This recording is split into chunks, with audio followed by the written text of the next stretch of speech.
October 15, 1943. The black waters of Vela La Vela in the Solomon Islands. 3 Japanese destroyers are hunting what they believe to be helpless American patrol boats. Their captains are confident. Their tactical manuals are clear. PT boats carry nothing but torpedoes and machine guns. They are mosquitoes. Annoying, yes, but harmless against armored warships. What these Japanese commanders don't know is that they are about to sail directly into the most devastating ambush of the Pacific War. Because hidden beneath the deck plates of those tiny American boats is a weapon so powerful, so unexpected, that it will sink a destroyer, cripple 2 more, and send the entire Imperial Japanese Navy into a state of tactical paralysis that will last for months. This is the story of how 12 boats armed with a secret weapon that wasn't supposed to exist changed everything. And it all started with a female engineer working alone in a converted warehouse, a boat builder from Louisiana who everyone called crazy, and a Navy lieutenant commander nicknamed Mad Dog, who was willing to bet his life on an idea that his own admiral said was impossible. Before we jump back in, tell us where you're tuning in from, and if this story touches you, make sure you're subscribed because tomorrow I've saved something extra special for you. In the summer of 1943, the United States Navy had a problem. A devastating problem that was killing sailors by the hundreds and threatening to stall the entire Pacific campaign. The Solomon Islands had become a meat grinder. American forces were pushing north island by island, but Japanese supply convoys protected by powerful destroyer escorts kept reinforcing enemy positions. The American response was supposed to be PT boats. These fast, nimble craft were designed to strike at night, launch torpedoes at enemy ships, and disappear before the Japanese could react. On paper, it was a brilliant strategy. In reality, it was a death sentence. The problem was simple and brutal. PT boats were armed with torpedoes and machine guns. When they attacked Japanese transports, they could cause damage. But when Japanese destroyers caught them, and they always caught them, the PT boats had nothing that could penetrate warship armor. Their 20mm cannons could scratch paint and kill exposed sailors, but against 5 inches of hardened steel, they were useless. The destroyers would turn their searchlights on the fleeing Americans, illuminate them like deer in headlights, and then methodically destroy them with their 5-inch main batteries. Between March and August of 1943, the Navy lost 23 PT boats in the Solomon Islands. That's nearly 2 boats every week. More than 180 sailors killed or missing. Families receiving telegrams, mothers crying, wives becoming widows. And the worst part was that everyone knew what was happening. The PT boat commanders knew. Their squadron leaders knew. Even Admiral Chester Nimitz knew. But no one had a solution. The standard response from Washington was always the same. Use speed. Use darkness. Avoid direct engagement. Don't let the destroyers catch you. But the Japanese had adapted. Their lookouts had gotten better. Their radar had improved. And their destroyer captains had learned to anticipate American tactics. The PT boats were being hunted like rabbits by wolves, and nothing in the Navy's playbook could save them. But everything was about to change because of a woman no one had ever heard of. Lieutenant Patricia Reynolds was not supposed to be analyzing naval combat reports. She was an ordnance engineer, one of the first women to hold that position in the United States Navy, and her official assignment was testing ammunition at a facility in San Diego. But Reynolds had a habit that annoyed her superiors and fascinated her colleagues. She couldn't stop asking questions. When shipments of captured Japanese documents arrived for translation, Reynolds volunteered to help categorize them. When damaged equipment came back from the Pacific for analysis, she stayed late to examine it. And when PT boat after-action reports crossed her desk by accident, she didn't send them back. She read every single one. For 3 months, Reynolds worked alone in a converted warehouse office, surrounded by technical manuals, empty coffee cups, and stacks of reports that painted a picture of systematic slaughter. She read about PT-109, commanded by a young lieutenant named John F. Kennedy, rammed and sunk by a Japanese destroyer. She read about PT boats caught in searchlight beams, their crews machine-gunned in the water. She read about brave commanders who ordered their men to keep fighting even as their boats disintegrated around them. And then she noticed something. Something that everyone else had missed. In the Japanese damage reports, destroyer captains consistently described PT boat attacks the same way. Mosquito stings, annoying but harmless. The Japanese tactical doctrine was built on a simple assumption. PT boats were torpedo platforms with minimal defensive armament. They could launch their fish and run, but they couldn't fight. This assumption was so deeply embedded in Japanese training that destroyer captains would actually close to medium range when engaging PT boats, confident that their armor would protect them from anything the Americans could throw at them. Reynolds stared at those reports for 3 days. And then she wrote a memo that would change the Pacific War. If PT boats could mount heavier guns while maintaining their appearance as lightly armed torpedo boats, she wrote, they could achieve complete tactical surprise at close range. The Japanese expect mosquitoes. Give them tigers disguised as mosquitoes. Her memo went to Commander Harrison Webb, a soft-spoken Annapolis graduate who had spent too many nights writing letters to the families of dead PT boat sailors. Webb read the memo once. Then he read it again. Then he picked up his phone and called the one man in America crazy enough to make it work. Andrew Jackson Higgins was not a man who accepted the word impossible. The owner of Higgins Industries in New Orleans had already revolutionized amphibious warfare with his landing craft designs. His boats would eventually carry Allied forces onto the beaches of Normandy, Iwo Jima, and dozens of other invasion sites. But in the summer of 1943, Higgins was facing a challenge that made even his engineers shake their heads. The weapon Reynolds had identified as perfect for PT boats was the Swedish-designed 40mm Bofors anti-aircraft gun. It was devastatingly powerful, capable of firing 120 rounds per minute of high-explosive shells that could penetrate destroyer armor at combat ranges. There was just one problem. The gun weighed nearly 3 tons. Its recoil forces were tremendous. And PT boats were made of plywood. Installing a Bofors on a PT boat wasn't just difficult. According to every naval engineer who looked at the proposal, it was impossible. The recoil would tear the hull apart. The weight would make the boat unstable. The ammunition requirements would leave no room for fuel or torpedoes. The idea was crazy. It was ridiculous. It was exactly the kind of challenge Andrew Higgins loved. For 6 weeks, Higgins and his team worked in a heavily guarded section of the New Orleans facility. They developed a hydraulic platform that could raise and lower the Bofors within 60 seconds. When retracted, a specially designed deck plate covered the opening, making the installation invisible from any angle.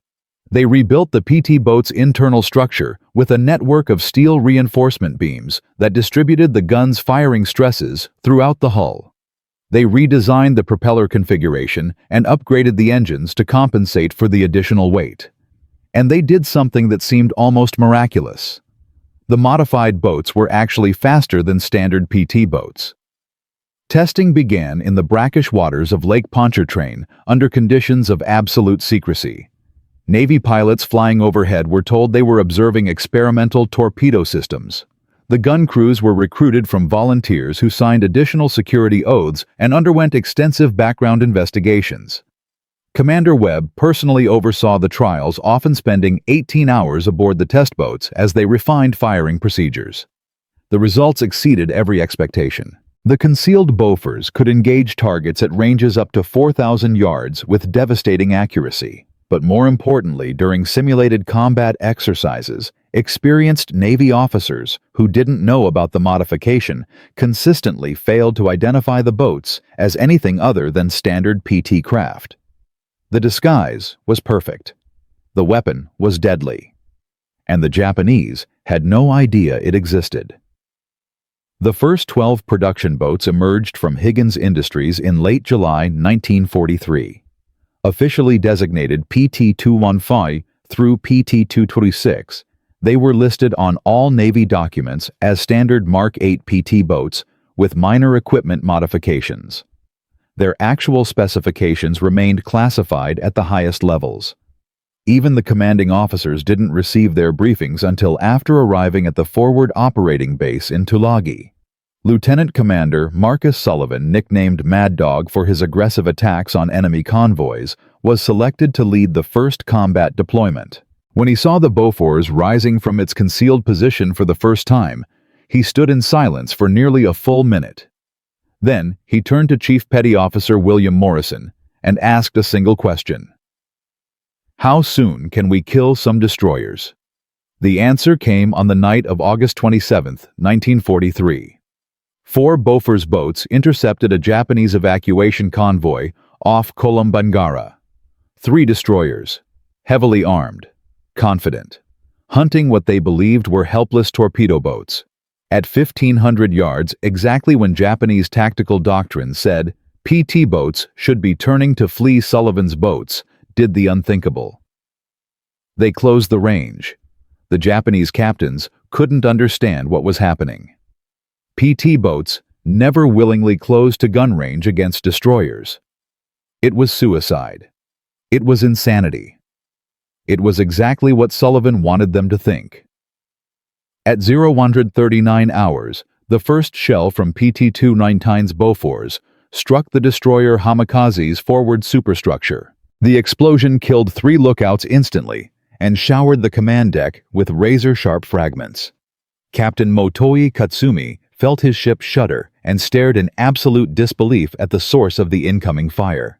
The small American boat that should have been armed with nothing more dangerous than machine guns was pouring 40mm shells into his destroyer with the precision of a heavy cruiser.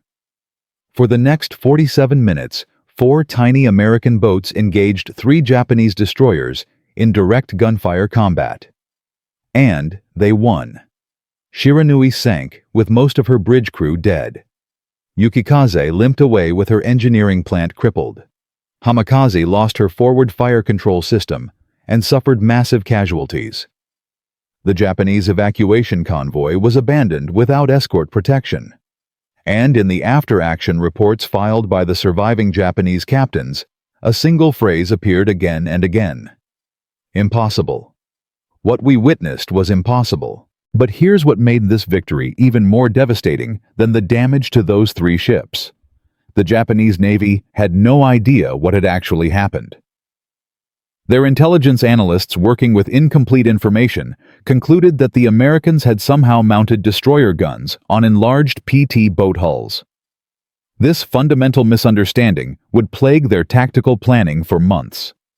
Destroyer captains throughout the Solomon Islands became increasingly reluctant to engage PT boats. Every encounter might be an ambush. Every torpedo boat might be hiding weapons that could sink a warship. 12 boats had changed everything. The psychological impact spread far beyond the actual combat capability of the Bofors squadron. Japanese surface operations in the Solomon Islands ground to a halt as commanders struggled to understand an enemy that had suddenly violated every assumption in their tactical manuals. But this was only the beginning. In Part 2, we'll see how the Japanese Navy launched a desperate counteroffensive to destroy the mystery boats before they could spread throughout the Pacific. We'll meet the American intelligence officer who planted false documents to protect the program's secrets. And we'll witness the night when Lieutenant Commander Sullivan faced not 3 destroyers, but 7, in an engagement that would push the Bofors boats to their absolute limits. Could 12 modified PT boats survive against the combined fury of an entire Japanese destroyer squadron? The answer will shock you. 12 boats, 4,000 yards, 47 minutes. That's all it took to sink a Japanese destroyer, cripple 2 more, and send shockwaves through the Imperial Japanese Navy that would paralyze their surface operations for months. Lieutenant Commander Sullivan and his Bofors, equipped PT boats, had proven that Patricia Reynolds' crazy idea actually worked. The mosquitoes had become tigers. The hunters had become prey. But here's what nobody tells you about military innovation. Winning a battle is the easy part. The hard part comes next. Because now Sullivan had to do something far more dangerous than fighting Japanese destroyers. He had to fight the United States Navy itself. Within 72 hours of the Vela La Vela engagement, Admiral Richmond Kelly Turner had ordered a complete halt to all Bofors boat operations.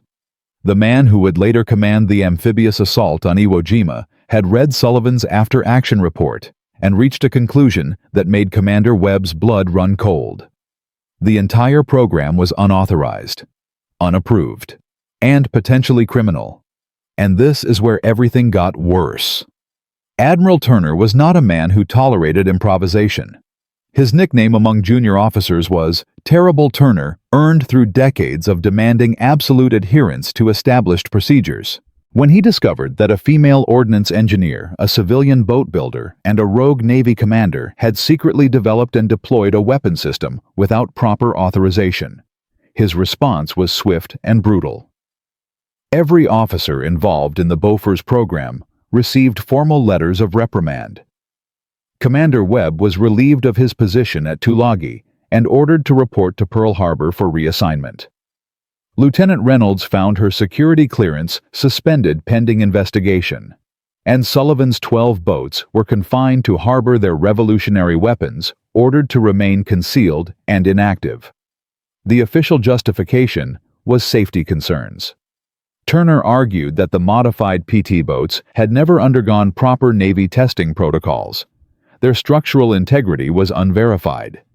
Their ammunition storage arrangements were potentially hazardous. The entire program, he declared at a staff meeting that became legendary for its intensity, represented exactly the kind of cowboy mentality that gets sailors killed. But everyone in that room knew the real reason. Turner had been embarrassed. A weapon system had been developed, deployed, and proven effective without his knowledge or approval. His staff had failed to identify the program. His intelligence officers had missed the reports. And now, instead of celebrating a tactical victory that had fundamentally altered the balance of power in the Solomon Islands, he was forced to explain to Admiral Nimitz why he hadn't known about boats operating in his own combat zone with weapons that weren't supposed to exist. The consequences for the war effort were immediate and devastating. Without the Bofors boats providing cover, Japanese destroyer squadrons resumed their evacuation operations with renewed confidence. In the first week after Turner's shutdown order, enemy forces successfully extracted over 9,000 troops from Kolombangara. American PT boats operating without the concealed guns suffered 4 losses in that same period. 16 sailors killed, 12 more wounded, families receiving telegrams that didn't have to be sent. Sullivan requested a meeting with Turner 3 times. Each request was denied. Webb, now effectively under house arrest at Pearl Harbor, sent detailed technical reports defending the program's safety record. They went unanswered. Reynolds, stripped of her access to classified materials, could only watch as the weapon system she had conceived gathered dust in Tulagi Harbor. The bureaucracy had spoken. Innovation was not welcome. But Sullivan found an ally no one expected. Captain R. Lee Burke had earned his nickname 31-Knot Burke through aggressive destroyer tactics that made him a legend among surface warfare officers. He had fought at Guadalcanal commanded destroyer squadrons through some of the war's most brutal night actions and developed a reputation for doing whatever it took to kill Japanese ships. When word of the Bofors program reached him through unofficial channels, Burke did something that would have ended most naval careers. He flew to Tulagi without authorization, walked directly to the confined PT boats, and demanded to see the concealed weapons in action. What he saw changed everything. Burke spent 6 hours aboard PT-219 examining the hydraulic mounting system, reviewing the ammunition storage arrangements, and grilling Chief Morrison about every technical detail of the Vela La Vela engagement. By the time he left, his mind was made up. This wasn't reckless improvisation. This was exactly the kind of tactical innovation the Navy needed to win the Pacific War. Burke's influence with Admiral Halsey was considerable. More importantly, his combat record was unimpeachable. When he walked into Halsey's headquarters and laid out the case for the Bofors program, he spoke as a warrior who had sent destroyers to the bottom of the Pacific and understood exactly what Sullivan's boats could accomplish. "Give me 2 weeks," Burke argued. "Let me run a proper demonstration under controlled conditions. If the boats fail, I'll personally recommend the program's permanent termination. But if they succeed, you need to give these men the support they deserve." Halsey agreed, but he attached conditions that seemed designed to guarantee failure.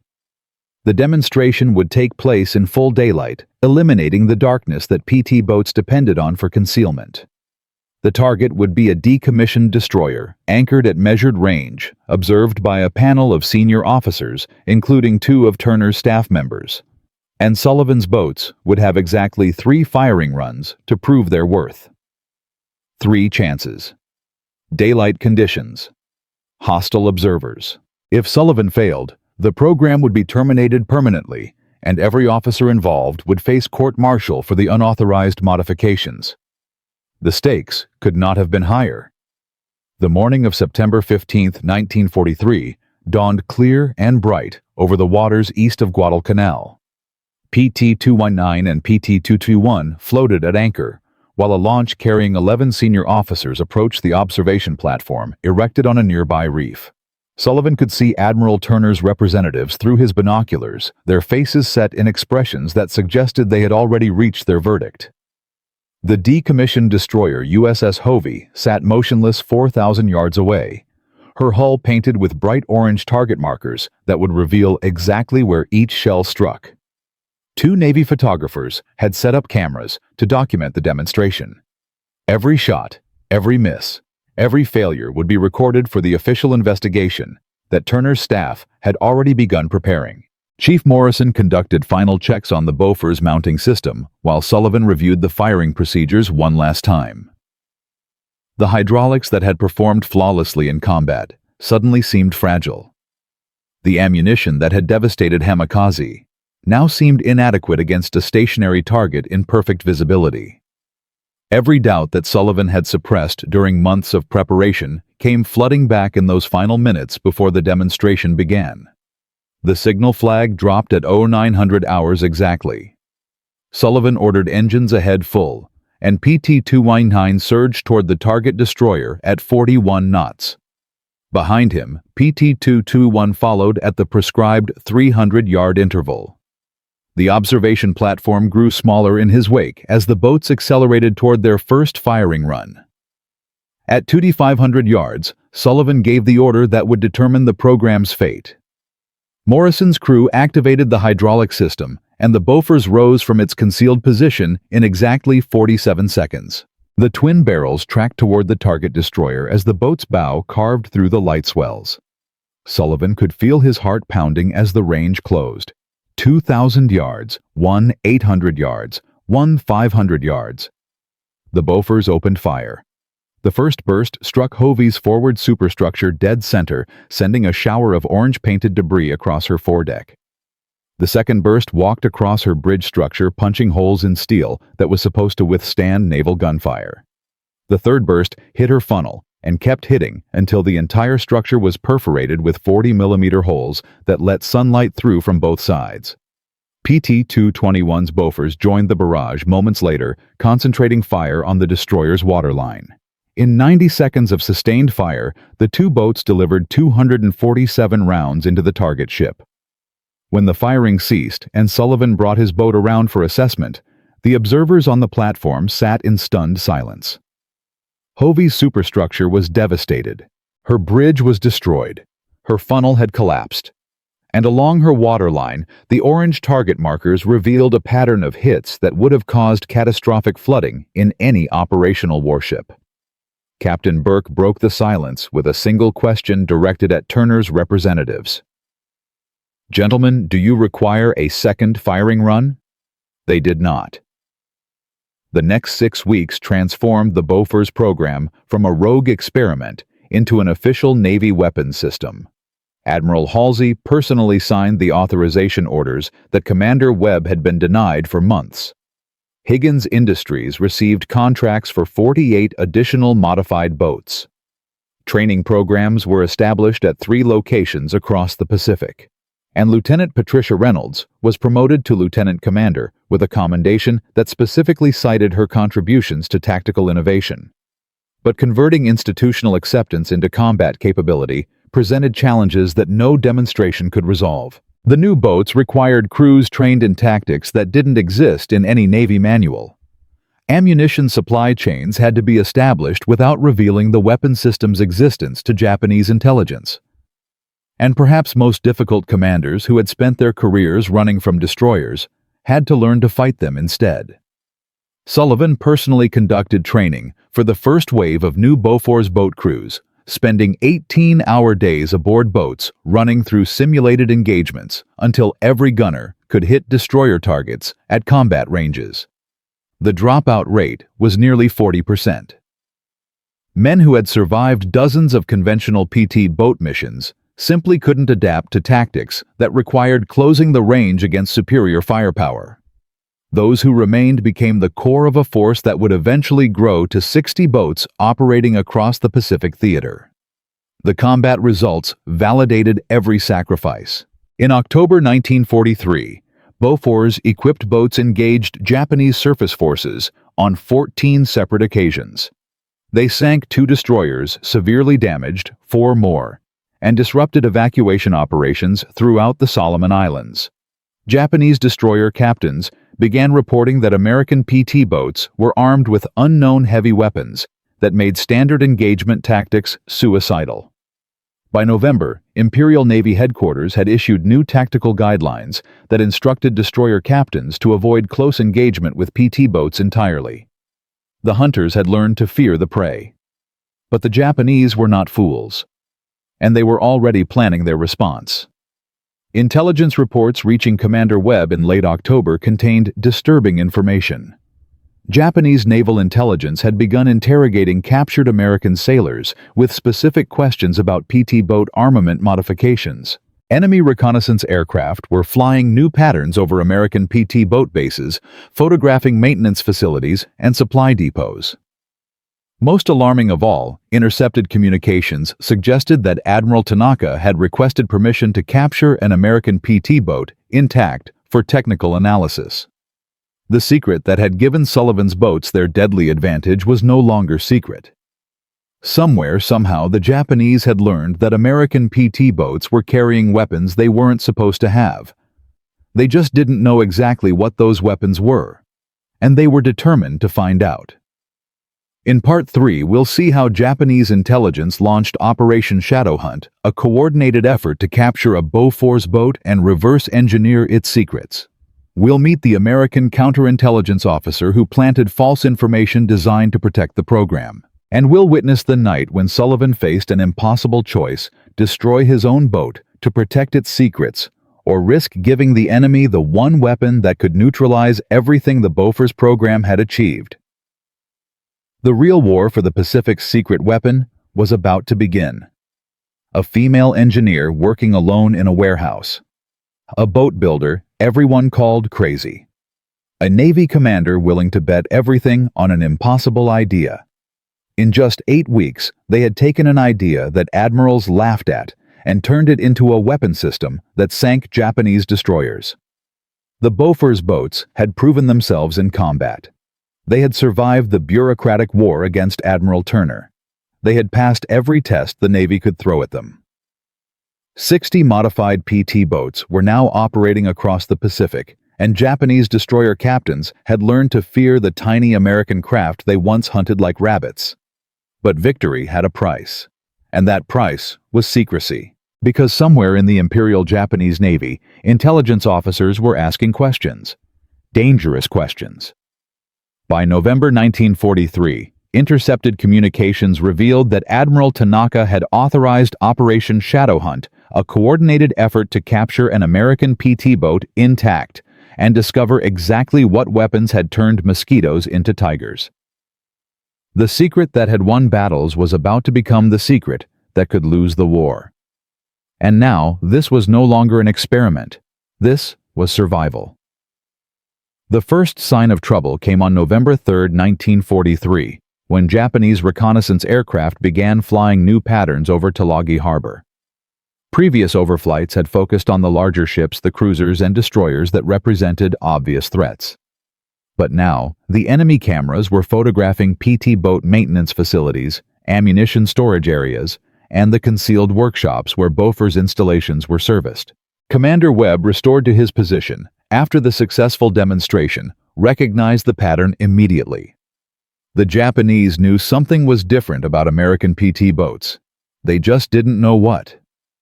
Admiral Tanaka's response to the Bofors threat revealed both his tactical brilliance and his desperation. Within 3 weeks of confirming that American patrol boats carried heavy weapons, he had completely restructured Japanese surface operations in the Solomon Islands. Destroyers no longer operated in 3 ship formations that could be ambushed by PT boat squadrons. Instead, they moved in groups of 7 or more, with dedicated escort vessels positioned specifically to engage small craft before they could reach attack range. The new tactics cost the Japanese precious time and resources, but they were effective. PT boat engagement opportunities dropped by 60% in the first 2 weeks of November. More critically, Tanaka had authorized a special operations unit with a single mission: capture an American PT boat. Any PT boat. The intelligence value was incalculable. Japanese naval engineers needed only one example of the mystery weapon to develop countermeasures that could neutralize the entire Bofors program. The hunters were adapting, and they were getting smarter. On November 12th, a Japanese submarine surfaced unexpectedly near PT-223's patrol route and opened fire with deck guns before the American boat could respond. The attack was clearly designed to disable rather than destroy. Japanese sailors were seen preparing boarding equipment before PT-223's emergency speed run carried her out of range. 3 days later, PT-227 was ambushed by a force of 6 destroyers that appeared to be specifically targeting her position. The enemy ships made no attempt to pursue other American vessels in the area. They wanted that one boat. Lieutenant Rodriguez reported that Japanese loudspeakers had broadcast surrender demands in English, promising good treatment for crews who abandoned their vessels intact. The message was clear. The Japanese weren't trying to sink the Bofors boats anymore. They were trying to capture them. But this wasn't the only problem Sullivan faced. The rapid expansion of the Bofors program had created technical challenges that threatened to undermine everything they had achieved. The original 12 boats had been hand-built by Higgins Industries' most skilled workers, with each installation carefully fitted and tested before deployment. But the new production boats were being assembled on accelerated schedules by workers who had never seen a Bofors mounting system before the war. Quality control suffered. Hydraulic systems that should have operated flawlessly began showing intermittent failures. Ammunition feed mechanisms jammed at critical moments. And on November 18th, the program suffered its first catastrophic accident. PT-241's Bofors mounting system failed during a routine patrol, trapping the gun in its raised position and making the boat an obvious target for any Japanese aircraft. Before the crew could manually retract the weapon, a Japanese float plane spotted the exposed gun and radioed its position. 3 hours later, PT-241 was sunk by destroyer gunfire. Her entire crew was killed. The investigation revealed that a single hydraulic seal incorrectly installed at the factory had caused the failure. Commander Webb ordered an immediate inspection of all Bofors boats, and the results were devastating. 17 of the 48 production boats showed similar defects. The program that had revolutionized PT boat warfare was suddenly grounded, its boats confined to harbor, while maintenance crews worked around the clock to correct problems that should never have existed. Admiral Turner's staff, still bitter about their humiliation during the demonstration, began circulating memoranda suggesting that the Bofors program had been expanded too quickly. The original modifications were sound, they argued, but the production versions were death traps, waiting to claim more American lives. For 3 weeks, Sullivan watched helplessly as his boats sat idle, while Japanese convoys moved freely through waters that should have been contested. The psychological impact on his crews was devastating. Men who had learned to fight destroyers were now afraid of their own weapons. The confidence that had made the Bofors program successful was evaporating with each day of forced inaction. Some officers began questioning whether Patricia Reynolds' original concept had been fundamentally flawed. Maybe the Bofors guns were simply too heavy for PT boat hulls. Maybe the entire program had been a mistake that had cost American lives and would cost more before it was finished. Sullivan himself spent sleepless nights reviewing the casualty reports, wondering if his advocacy for the program had led good men to their deaths. But then December arrived, and with it came the mission that would silence every critic forever. Operation Cartwheel was the Allied strategy to isolate and neutralize the massive Japanese base at Rabaul. For months, American forces had been advancing through the Solomon Islands, capturing airfields and establishing positions that would eventually allow them to bypass the enemy fortress entirely. But in early December 1943, intelligence revealed a threat that could derail the entire campaign. A Japanese troop convoy was assembling at Rabaul, preparing to reinforce garrisons throughout the northern Solomons. If those troops reached their destinations, they would strengthen enemy positions that American forces were planning to assault in January. Thousands of additional casualties. Months of additional fighting. The strategic implications were staggering. The convoy would transit through the slot on the night of December 4th, protected by the largest destroyer escort force assembled in the Solomon Islands campaign. 11 destroyers. 2 light cruisers. Enough firepower to annihilate any PT boat force the Americans could deploy. Admiral Halsey's staff calculated that conventional PT boat attacks would result in 80% casualties with minimal impact on the convoy. The mission appeared impossible. Sullivan requested permission to deploy every operational Bofors boat against the convoy. His plan was audacious.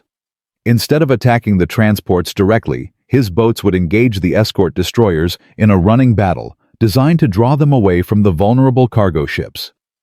While the Japanese escorts chased what they believed were helpless PT boats, a second wave of conventional torpedo boats would strike the unprotected transports. The plan required the Bofors boats to survive sustained engagement with 11 destroyers long enough to create the opening. It required split-second coordination between forces that had never operated together. And it required every Bofors installation to function perfectly despite the quality control problems that had grounded the fleet just weeks earlier. Halsey approved the mission. 23 Bofors boats. 18 conventional PT boats. Against 13 Japanese warships protecting 6 transports carrying 4 200 troops. The largest PT boat operation of the Pacific War. December 4th, 1943. 22:47 hours. The waters north of Bougainville. Sullivan's boats, spread across 3 miles of ocean engines, throttled back to reduce their wake signatures. Ahead, Japanese searchlights swept the darkness as the convoy approached. 11 destroyers formed a protective ring around the transports, their crews alert for the torpedo attacks that American PT boats had launched dozens of times before. They expected mosquitoes. They were about to meet tigers. PT-219 led the 1st Division toward the convoy's eastern flank. Sullivan could see the destroyer Makanami, clearly now, her silhouette sharp against the darker sky. Range 3,000 yards. The Japanese ship showed no sign of alarm. Her captain assumed he was facing standard PT boats that would launch torpedoes at maximum range and flee. At 2,500 yards, Sullivan gave the order. The Bofors rose from its concealed position. Around him, 11 other guns rose simultaneously. 12 PT boats opened fire at the same moment, pouring 480 rounds per minute into the surprised Japanese formation. Makanami took 17 hits in the first 30 seconds. Her forward superstructure erupted in flames. Her bridge was destroyed. Her captain was killed instantly along with most of his command staff. The destroyer slewed sideways out of control, her steering destroyed by concentrated 40mm fire that had come from boats she had believed were defenseless. The Japanese formation shattered. Destroyers that should have maintained their protective positions around the transports broke away to engage the attacking PT boats. Searchlights swept wildly across the water as gunners tried to track targets that were simultaneously fast small and heavily armed. The tactical assumptions that had governed Japanese surface warfare for 2 years collapsed in the first 5 minutes of contact. Sullivan's division drew 4 destroyers into a running engagement that carried them 3 miles from the convoy. His boats weaved between shell splashes, while their Bofors guns hammered pursuing ships with devastating accuracy. Destroyer Onami took 23 hits that disabled her forward engine room. Destroyer Makanami, already crippled, took additional fire that started uncontrollable flooding. The Japanese ships were faster, more heavily armed, and vastly more powerful. But they couldn't hit targets that refused to behave like PT boats were supposed to behave. While Sullivan's boats fought their desperate battle, Lieutenant Commander Henry Brantingham led the conventional torpedo boats against the exposed transports. With the escort destroyers scattered across miles of ocean, chasing Bofors boats, his PT craft achieved perfect attack positions. Torpedoes struck 4 of the 6 transports within 12 minutes. Over 300 Japanese troops went into the water. Barely 800 were rescued by the surviving escorts. The convoy that was supposed to reinforce enemy garrisons throughout the northern Solomons ceased to exist. The battle lasted 2 hours and 17 minutes. When dawn broke over Bougainville, the American boats were gone. Behind them, they left Makanami sinking Onami dead in the water and 4 transports destroyed or burning.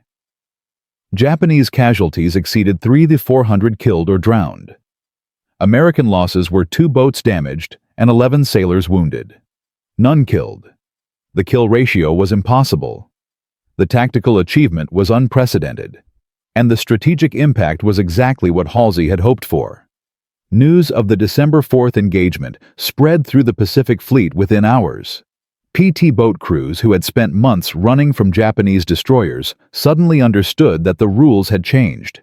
The Bofors boats had proven that small craft could engage major warships and win. The psychological impact on American morale was incalculable. Volunteer applications for PT boat duty increased 340% in the month following the battle.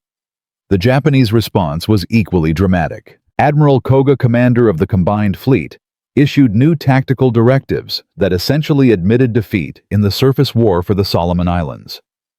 Destroyers were ordered to avoid engagement with PT boats entirely, unless absolutely necessary. Convoy operations were restricted to heavily protected routes that added days to transit times. The aggressive surface tactics that had characterized Japanese operations since Guadalcanal were abandoned in favor of defensive measures that surrendered initiative to the Americans. The numbers told the story more clearly than any strategic analysis.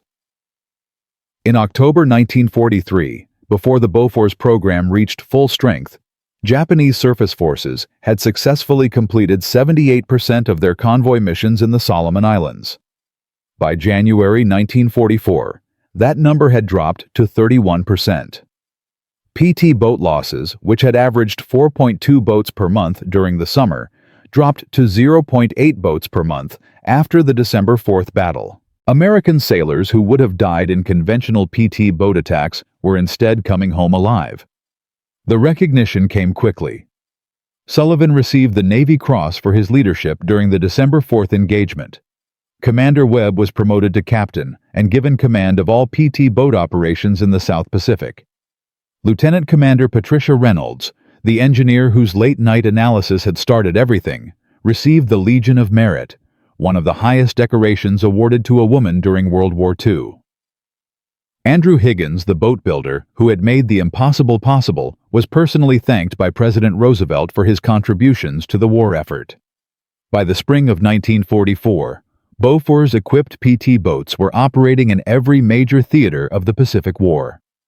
The weapon system that admirals had declared impossible was now standard equipment. The tactics that had seemed suicidal were now taught at every PT boat training facility. And the woman, the boat builder, and the Navy commander who had refused to accept impossible had changed the course of history. But here's what the official records don't tell you. Behind the medals and the victory celebrations, there were costs that never appeared in any after-action report. Sullivan had nightmares about the men he had lost. Webb's marriage collapsed under the pressure of 18-hour days and classified secrets he couldn't share. Reynolds, despite her decoration, was quietly transferred away from weapons development because senior officers remained uncomfortable with a woman who had proven them wrong. And the secret of the Bofors boats, the secret that had saved thousands of American lives, was about to face its final test. Because in March 1944, a damaged PT boat drifted into Japanese-controlled waters. Her crew was dead. Her Bofors gun was intact. And Admiral Tanaka finally had what he had been hunting for since November. In Part 4, the final chapter of this incredible story, we'll discover what happened when the Japanese finally captured the weapon that had terrorized their navy for 6 months. We'll follow Sullivan on his most dangerous mission, a desperate race to destroy the captured boat before enemy engineers could unlock its secrets. And we'll learn the fate of the people who made the impossible possible, where they went after the war, what they accomplished, and why their names have been forgotten by history, while their legacy shaped naval warfare for generations. The secret weapon had changed everything. But the story of the people behind it was about to reach its most dramatic conclusion. It started with a woman working alone in a warehouse, reading reports about sailors dying in boats that couldn't fight back. It grew into an idea that admirals called impossible, engineers called insane, and bureaucrats tried to bury under mountains of paperwork. It became a weapon system that sank destroyers, shattered Japanese tactical doctrine, and saved thousands of American lives across the Pacific. Lieutenant Commander Patricia Reynolds, Andrew Jackson Higgins, Commander Harrison Webb, Lieutenant Commander Marcus Sullivan. 4 people who refused to accept that mosquitoes couldn't become tigers. But every story has a final chapter, and this one has a twist that nobody saw coming. Because in March 1944, a damaged PT boat drifted into Japanese waters with its Bofors gun intact. The secret that had terrorized the Imperial Navy for 6 months was about to fall into enemy hands. And the people who had sacrificed everything to create that secret were about to face their greatest test. Because success always comes with a price. And sometimes, that price is everything. The race to destroy PT-238 before Japanese engineers could examine her Bofors installation became the most classified operation of the Pacific War. Sullivan personally led a strike force of 6 boats through 200 miles of enemy-controlled waters to reach the drifting vessel. What he found when he arrived would haunt him for the rest of his life. The boat's crew had fought to the last man. Their bodies were still aboard, positioned at their stations, evidence that they had refused to abandon their vessel, even as Japanese destroyers closed in. The Bofors gun showed signs of deliberate sabotage. The crew had tried to destroy it before they died, but the damage was incomplete. Sullivan made the decision that defined his career. Instead of attempting to tow PT-238 back to American waters, he ordered his boats to sink her with concentrated gunfire. The vessel, that had served faithfully through dozens of engagements, disappeared beneath the Pacific in less than 4 minutes, taking her secrets and her crew to the bottom. Sullivan wrote in his after-action report that the crew of PT-238 had given their lives to protect the program they believed in. He recommended every man aboard for posthumous decoration. The Navy agreed. But the medals couldn't bring back the 18 sailors who had died protecting a secret that was already changing the war. Sullivan survived the Pacific War, but the man who returned to San Francisco in September 1945 was not the same officer who had earned the nickname Mad Dog through aggressive attacks on enemy convoys. The nightmares that had started after PT-238 never stopped. He resigned his commission in 1947, unable to reconcile the demands of peacetime service with the memories that followed him everywhere. For 3 decades, Sullivan worked as a commercial fisherman out of Monterey, rarely speaking about his wartime service, and refusing every interview request from historians researching PT boat operations. His Navy Cross gathered dust in a closet. His medals remained in their original boxes. The recognition that should have marked him as a hero instead reminded him of the men who hadn't come home. In 1978, Sullivan finally agreed to attend a reunion of PT boat veterans in New Orleans. What happened there changed everything. Andrew Higgins had died in 1952, but his son had preserved the original workshop where the first Bofors installations had been designed. When Sullivan walked into that space for the first time since 1943, Surrounded by photographs of the boats he had commanded and the men who had served with him, something broke loose inside him. He spent 3 hours telling stories he had never shared with anyone, laughing and crying with men who understood what he had experienced because they had experienced it themselves.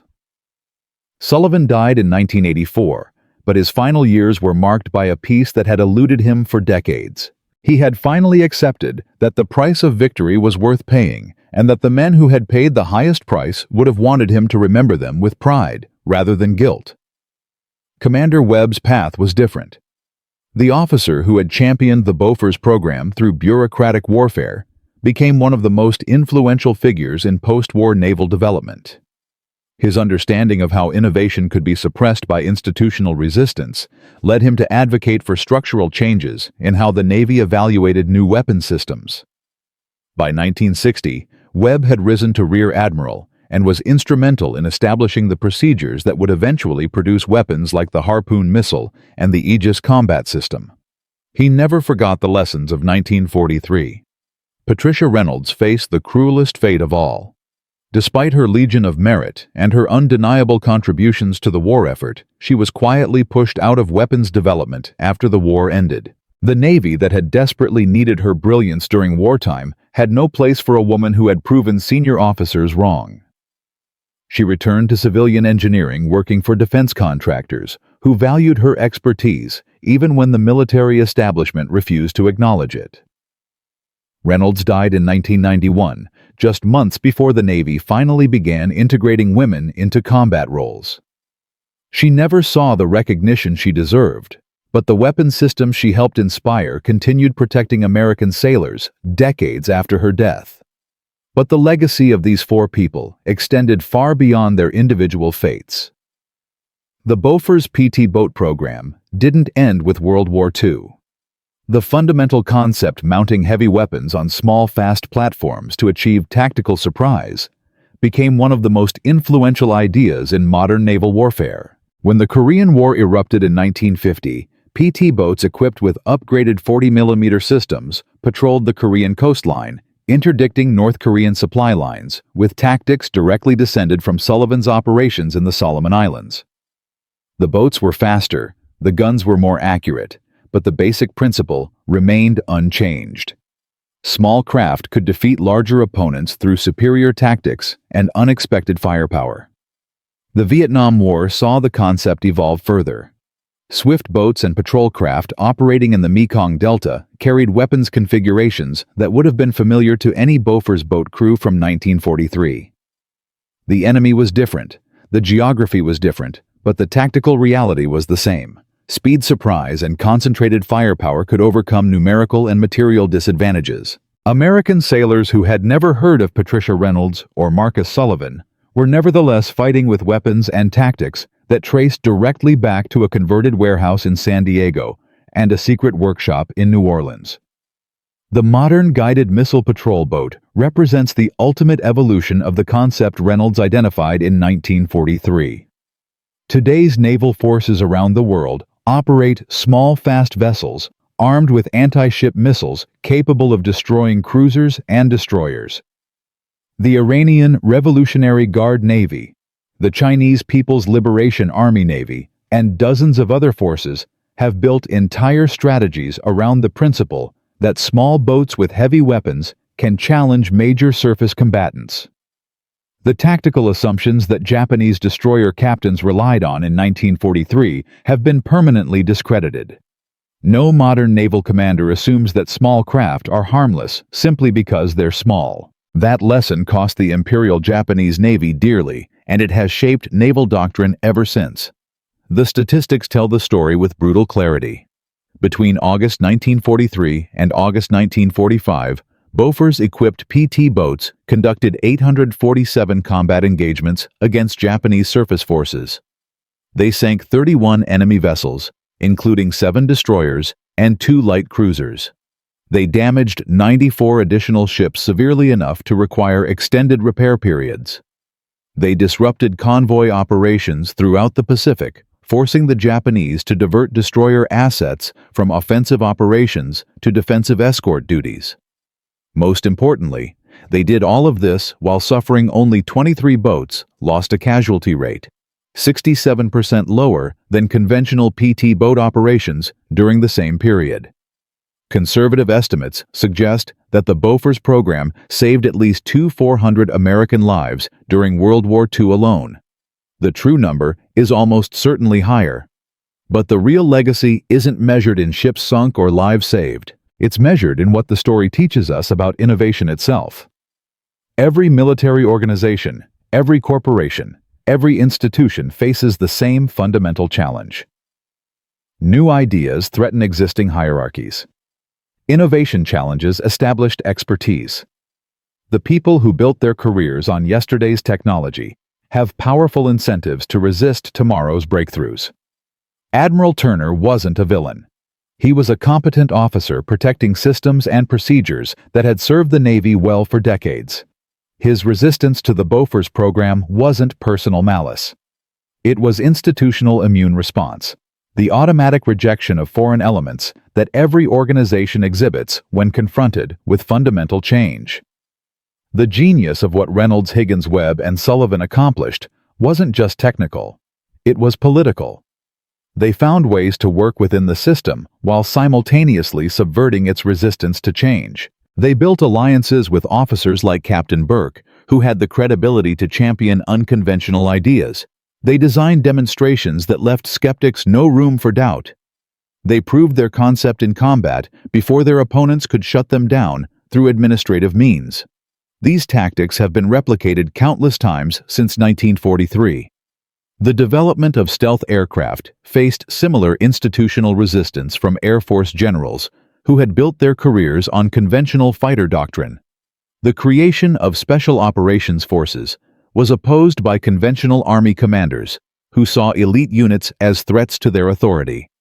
The integration of cyber warfare capabilities into military operations was delayed for years by officers who couldn't understand threats they couldn't see. In every case, the innovators who succeeded were those who understood that technical brilliance alone was insufficient. Changing institutions requires political skill, strategic patience, and the courage to persist when powerful people want you to fail. The Bofors program also teaches us something profound about where good ideas come from. Patricia Reynolds was not supposed to be analyzing combat reports. She was an ordnance engineer assigned to ammunition testing, a woman in a male-dominated institution that had no place for female weapons designers. Her insights came precisely because she was an outsider, someone who could see patterns that insiders had learned to ignore. The most dangerous words in any organization are, "We've always done it this way." Reynolds didn't know what PT boats couldn't do because nobody had told her. She saw a problem, identified a solution, and had the courage to share her analysis with people who could make it happen. The lesson applies far beyond military innovation. Every industry, every field, every human endeavor benefits from perspectives that challenge conventional wisdom. The outsider who asks why is often more valuable than the expert who explains why not. And there's one final detail that almost nobody knows, a detail that was classified until 2019.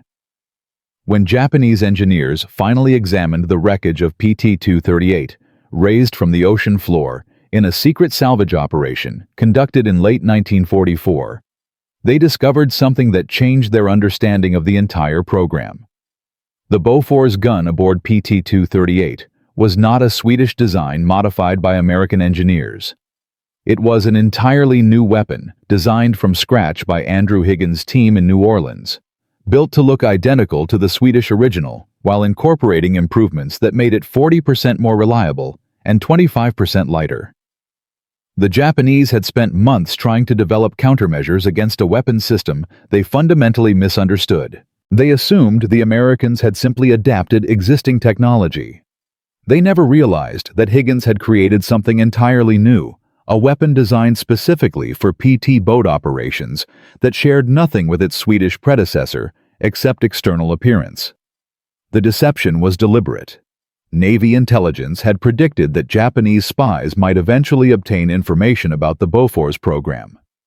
By allowing the weapon to be identified as a modified Swedish design, they created a false trail that led Japanese engineers in exactly the wrong direction.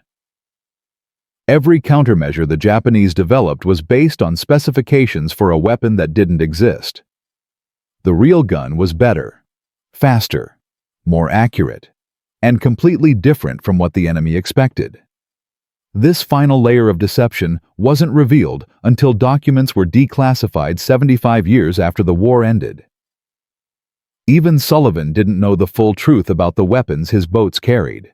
The secret within the secret remained hidden for 3/4 of a century. So what does this story mean? Why does it matter 8 decades after the last Bofors boat fired its final shot? It matters because it proves that impossible is just a word that people use when they've stopped believing in solutions. A female engineer reading reports she wasn't supposed to see. A boat builder who refused to accept that physics couldn't be challenged.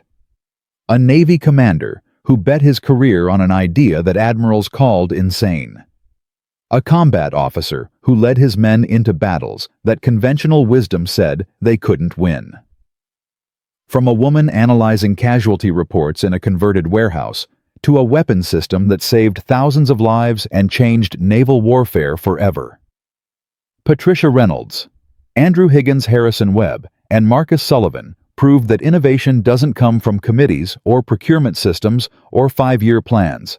It comes from individuals who see problems clearly, imagine solutions boldly, and fight for their ideas relentlessly. The Bofors PT boat program saved at least 400 American lives during World War II. It sank or damaged 125 Japanese vessels. It shortened the Pacific War by disrupting enemy logistics at critical moments. And it established principles of small craft warfare that continue shaping naval doctrine in the 21st century. All of that from 4 people who refused to accept that mosquitoes couldn't become tigers. If you know another story like this one, a story of impossible innovation that changed history, share it in the comments. Because World War II produced hundreds of these moments, hundreds of times when ordinary people did extraordinary things because they refused to believe that the impossible was actually impossible. This channel exists to tell those stories, to remind us that the courage to try something new, even when everyone says it can't work, is the most powerful weapon ever invented. The next time someone tells you your idea is crazy, remember PT-219 rising out of the darkness with guns blazing facing down destroyers 10 times her size. Remember the woman who saw what admirals missed. Remember the boat builder who made physics bend to his will. Remember the officers who risked everything on an idea that wasn't supposed to work. Because sometimes the craziest ideas are the ones that change the world. And sometimes the people nobody notices are the ones who notice everything. That's the power of refusing to accept impossible. Subscribe for more stories that history almost forgot. Because behind every victory, there's a secret weapon. And behind every secret weapon, there's someone who believed when nobody else would.